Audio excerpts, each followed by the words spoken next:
class today we'll be discussing the differences and the similarities between Christianity and Buddhism. Now, here's our targets today.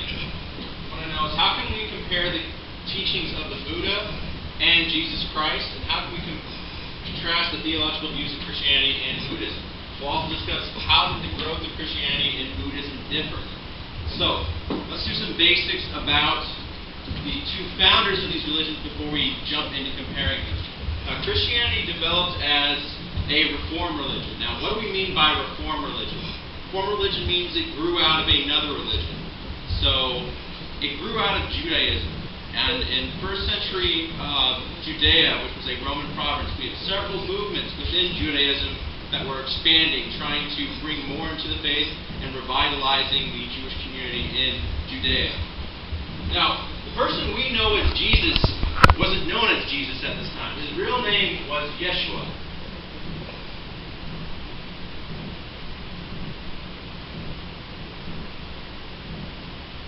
Which is actually a direct, Yeshua, that's Hebrew.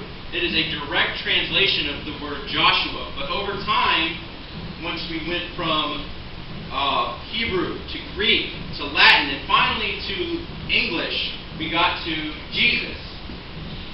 But it comes from the word Yeshua in Hebrew. So before we go about Jesus, let's learn that his name was Yeshua, and that's what the Jews called him during that time. Yeshua.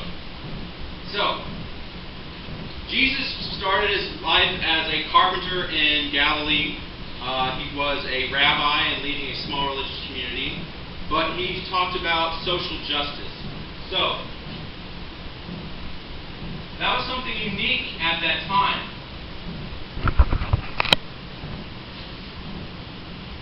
One of his also things that was different from the rest of Judaism was a sense of personal salvation.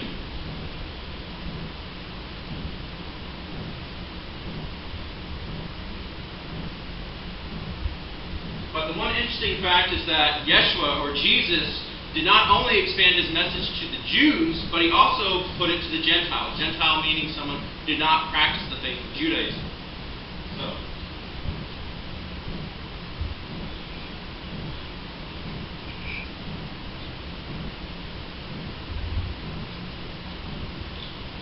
So, if you are rebelling against the popular order at this time, spreading a message of social justice, what do you think the establishment is going to think of you? They're going to be afraid of you. They're going to think that you are trying to undermine their entire society. And at this time, remember, modern-day Israel, modern-day Palestine, Judea, as it was called, was ruled by the Romans. But they had a deal arranged with the Jewish leadership, the Sanhedrin, that also ruled as the governors. So, there was a movement in Judea during this time called Messianism. And so they believed that, based on the prophecies in the book of Daniel, that someone would arise to save the Jewish people from the rules of tyranny. And some people during that time, there were several other people in Judea during this time calling themselves the Messiah. A lot of people started following Yeshua, or Jesus, as the Messiah. And so because of this, the Romans feared him and he was sentenced to death. But what we need to notice about Jesus was he had a message of social justice and personal salvation, and his message included non-Jews. So this spreads it away from being an ethnic religion, which Judaism was, and expanded it to a universal religion. Now we'll see the same thing when we discuss Siddhartha Gautama, who will later be known as the Buddha. So, Jesus, first century current era. And location, we need to know location or no? Judea. Okay. Roman Palestine. Okay.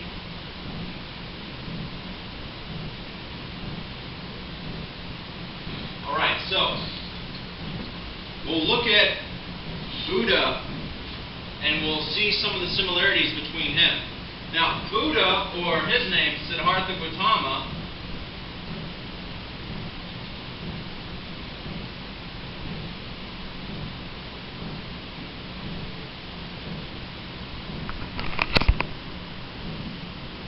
he arrived in the 6th century before current era in the Ganges region of India.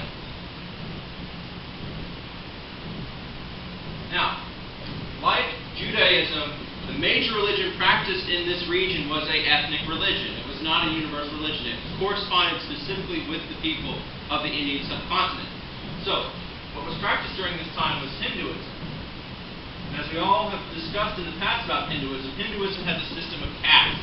They believe that you're born in a position and you must fulfill all the roles of that position in order to move on to your next position in life. Now, Buddhism, Siddhartha Gautama was actually born a wealthy man. Unlike Jesus, who was born into poverty, Siddhartha Gautama was born into wealth.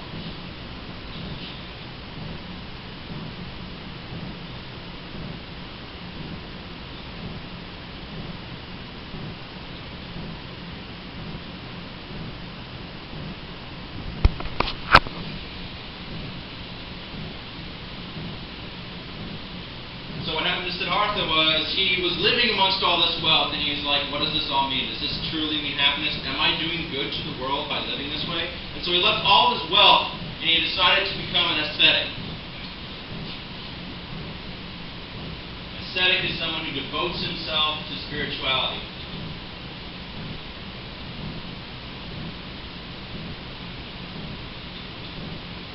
And he spent most of his time, he spent a month under a tree, which is located in northeastern India today. But what he found was that he understood that everything in life is suffering. That was one of his main teachings.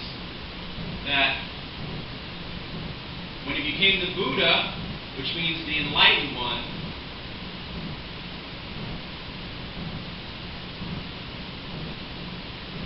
he understood that all life is suffering.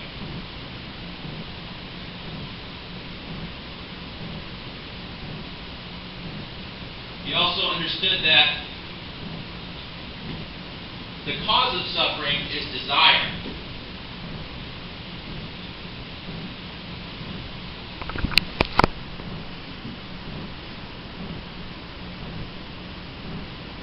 When you remove desire, you will find peace.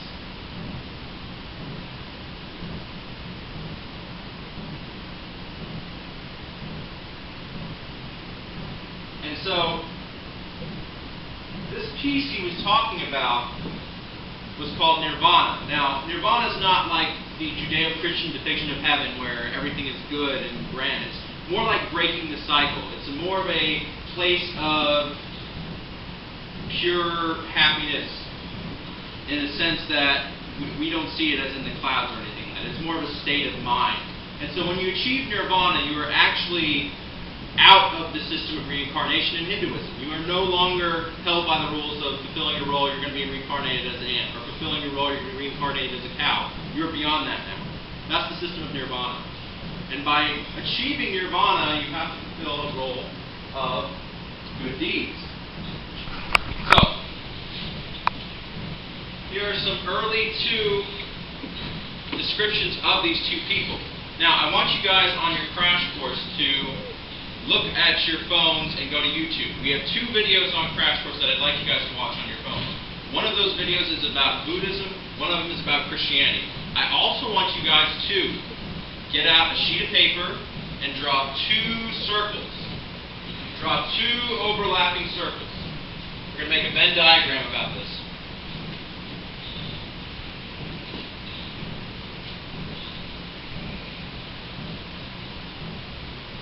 So we're going to have Christianity on one side and Buddhism on the other? Exactly. Okay. We're going to have Christianity on one side and Buddhism on the other. Okay. Space in between to do the similar. Okay. Do we have to do the pill yet or no? The pill will actually be something we'll be looking at. These will, when we're taking notes over these crash course videos we'll be watching, I want you to look at these things. Pill. Practices, ideology, leadership, and longevity. Practices, ideology, leadership, and longevity. So longevity is how long does the movement stay alive? How long does the movement stay alive? And practices are the daily rituals. Ideology, what is the theology or belief system? And leadership, who is leading these, the belief system.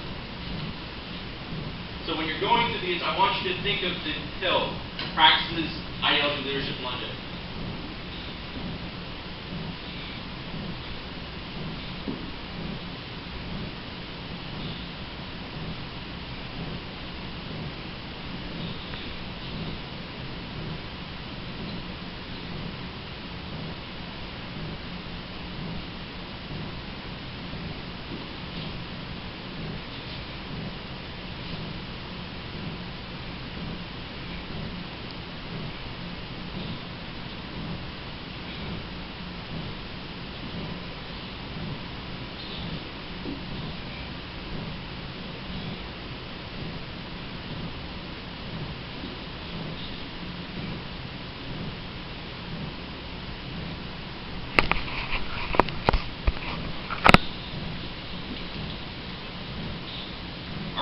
So, from what we've seen from these videos, let's think about the similarities and differences between these two religions.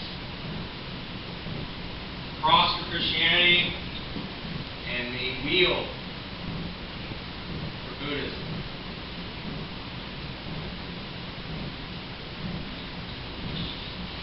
So, practices.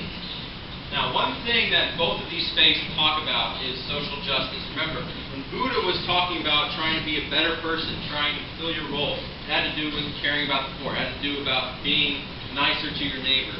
So, both of these religions had some form of almsgiving. And alms is almsgiving is giving to the poor. Now remember, Buddha was an ascetic for several years of his life, so he understood what it was like to be poor. That's the interesting thing about Buddha. He was a rich man, he was a poor man, and when he lived under that tree, he nearly starved himself trying to find the meaning of life. So he understood what it was like to be poor. Another thing, well, let's look at the differences in these practices. Now, when we look at Christianity, we see rituals that involve, wine, bread. We have Sabbaths. We have church on Sunday. So we have specific rituals. We have the sacraments. So the sacraments are the things that they find sacred, whether it's the Eucharist, eating the body and the blood of Christ. Those things don't really exist in Buddhism. The most important practice that you can do in traditional Buddhism is meditation. Now, meditation is not so much praying to anybody, but it's more of self-reflection. It's looking inward. It's trying to find yourself. It's about finding your own thoughts, finding your inner peace. But in Christianity, they have prayer. Prayer is directed towards someone. Prayer is directed to your higher being, your God. Ideology. So ideology, both of these faiths have a tradition of social justice. Now, what do we mean by social injustice? Things that are for your benefit. Yes. Or about creating general public improvement. So.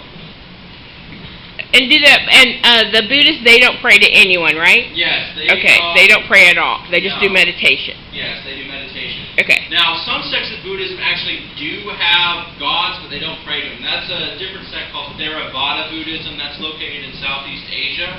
But it's different from the Buddhism that was practiced by Siddhartha Gautama. Mm-hmm. That evolved later down the line. But the idea of a god isn't truly discussed in the teachings of the Buddha. It's not denied, nor is it accepted. But it's not part of their daily practice. Okay. So they both have a thing of social justice, which means they both in improving their public. Improving the public. So it's something good for everyone. Yes. Okay. They want to spread good news. They want to help out their fellow man. So when we look at ideology, besides the idea of social justice and improving the public around them, they're very different. So in Christianity, we have one God, Yahweh, which is the God of the Jews who was continued to be worshipped by Jesus. And then we have the Trinity, which is believing that not only Yahweh is holy, but also Jesus and a figure in Christianity called the Holy Spirit. So we have that aspect. So we have the Trinity, which is the Holy Spirit.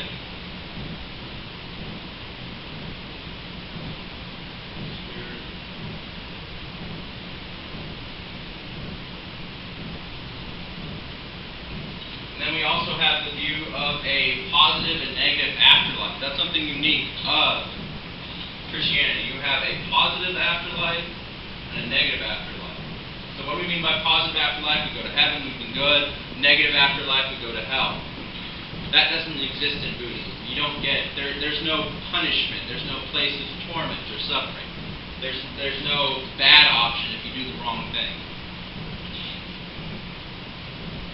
But what happens if they do something wrong? Can they still be Buddhist? They can be Buddhist, but it's possible to be reincarnated as something else. They could be reincarnated into a lower caste. They could be reincarnated to an animal.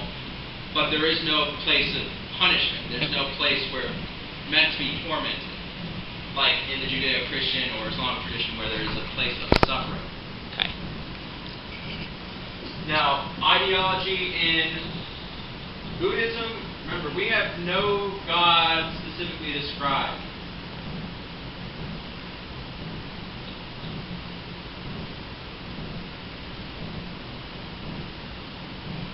But one of these things that both of these ideologies have is there's a sense of personal salvation. I forgot to mention that earlier. Okay. Personal salvation. That your actions, your works, decide on what your fate will be. So like charity and things like that, Do and unto then, your neighbor, okay. do unto others. All those things have aspects of personal salvation.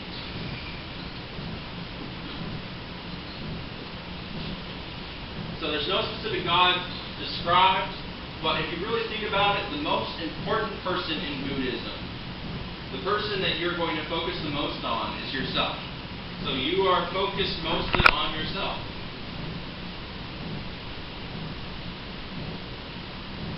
And just doing good deeds? If Meditation, Okay. good deeds, removing yourself from desire, removing yourself from greed, removing yourself from sin, removing yourself from bad actions in your life. It's really about inward thinking, focusing on being a better person. Now that's where we also have that sense of personal salvation. It's found in both of these faiths. Now leadership. Now we're not just talking about the two religious figures that we brought up previously, but we're talking about, after watching those two videos on your YouTube, on your phones, how the leadership descended after the fall of the leaders and prophets. Okay. So, leadership. So, Christianity struggled for a while finding itself. After Jesus, we had a guy named Paul. Paul of Tarsus. He was actually a Roman citizen who changed his name from Saul after seeing. Paul came about 30 years after the death of Christ. He became a Christian after seeing Jesus in a vision. And so, basically, the leadership was spread out through various ministries. And Paul was never a disciple? No. No. Okay.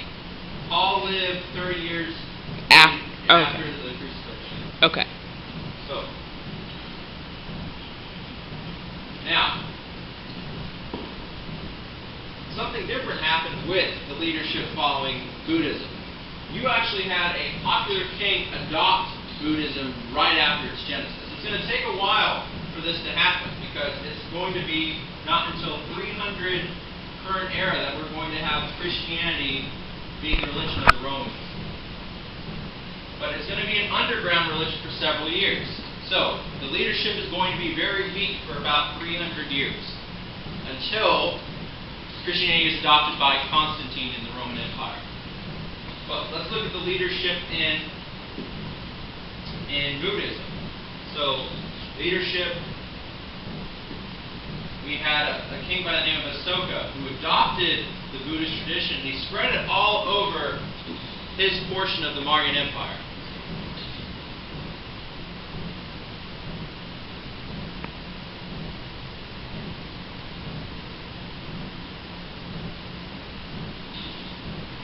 And so there were dynasties after dynasties that continued the practice of Buddhism, and he incorporated it into the ideology of his kingdom.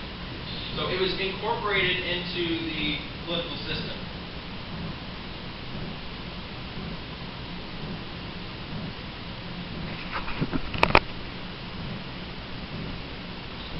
Now, what do both of these have in common? Leadership. And takes them a while, but both of these religions are eventually adopted by a monarchy. So,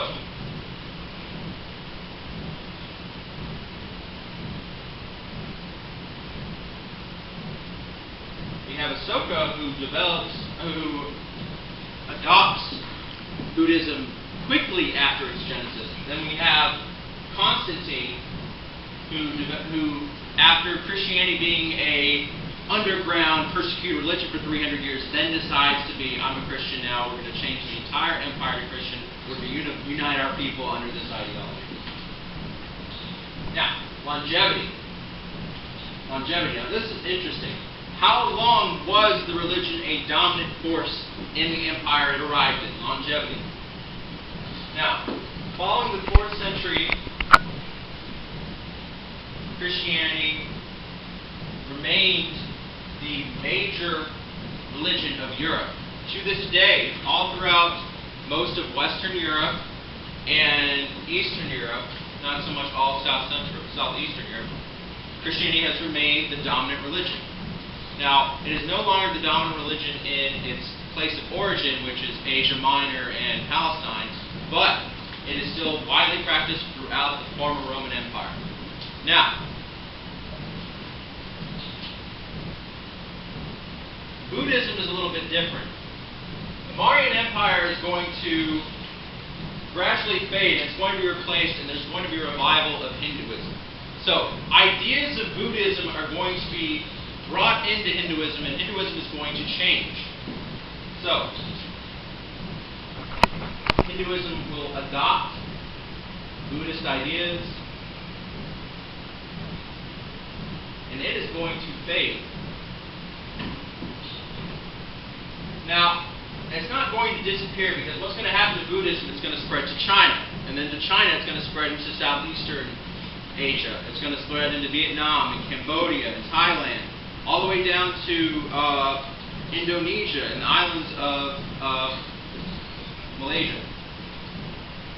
But the longevity purpose that both of these share is they are still widely practiced today. Both of these religions are widely practiced today. Which one is the dominant? Christianity is the most practiced religion in the world. So, any questions? Yes. And what happened to the Buddha? How does he leave? He just dies naturally, or okay? Yeah, there's no resurrection story. Nothing about. Okay. He lived as a man. Okay. Although in some sects of Buddhism he is revered as a divine figure. If you go to Southeast Asia, the Theravada sect is practiced throughout Laos, throughout Myanmar, throughout Cambodia. You'll see statues of the Buddha where he is venerated similar to a god, but there is no divinity to it. But there is a more personal relationship between Theravada Buddhism and its followers with the actual Buddha. They do believe that he has been reincarnated over and over, and the Buddha is actually the Dalai Lama now. Why does the Buddha look different all the time whenever you see him? It's a different statue of a Buddha. Well, because Buddhism has been so widely spread, different cultures have adopted his image into the same image of the people practicing. So we go to China, we have a more Asiatic appearing Buddha. We go to Southeast Asia, he looks a little bit different. Even Japan, they have the happy fat Buddha, and Japan has its own form of Buddhism called Shintoism. Mm-hmm. But people often change the appearance of religious figures to relate to the people that are practicing it. If we look at the way Jesus possibly appeared in the 1st century of Roman Palestine, I doubt he looks the same way that some of our rock stars did. Mm-hmm. So, all right, that's it for today, guys. Thank you so much for your